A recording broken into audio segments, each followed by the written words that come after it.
Shannon Matthews disappeared on Tuesday the 19th of February, exactly 24 days ago.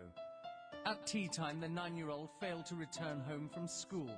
Her mother Karen alerts the police.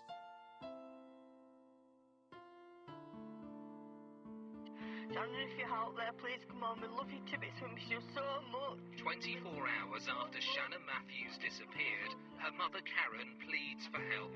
Millions of people watch these pictures, appearing to show a desperate, frantic mother clueless as to the whereabouts of her child. Please return her home safe.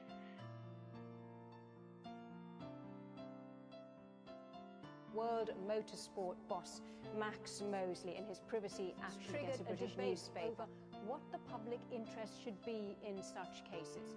Should newspapers be allowed to reveal facts about the private lives of public figures if they're deemed to undermine that person's moral standing and influence?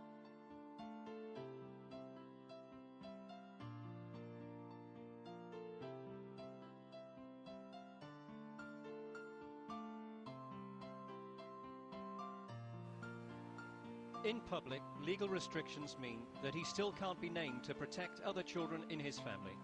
But the image of this little boy and the appalling violence and conditions in which he died have shaken the system. Never again must this be allowed to happen is the driving force behind the moral outrage that accompanied the publication of what was done to baby P. And today will be a day of reckoning for some of those whose duty it was to protect him.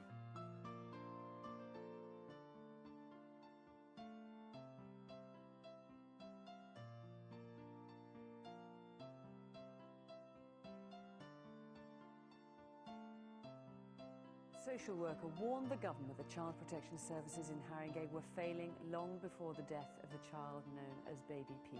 The first picture of him has emerged. By the time he died, his hair had been shaved off and he was unrecognisable, disfigured by over 50 injuries.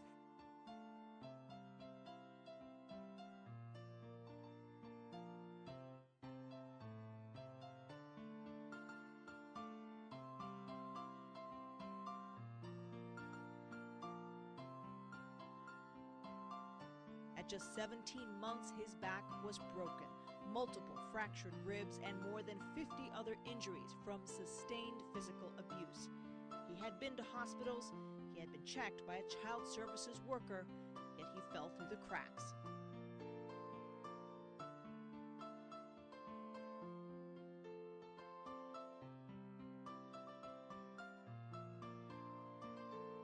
The only reason I'm standing here today is because somebody somewhere stood up when it was risky, stood up when it was hard, stood up when it wasn't popular.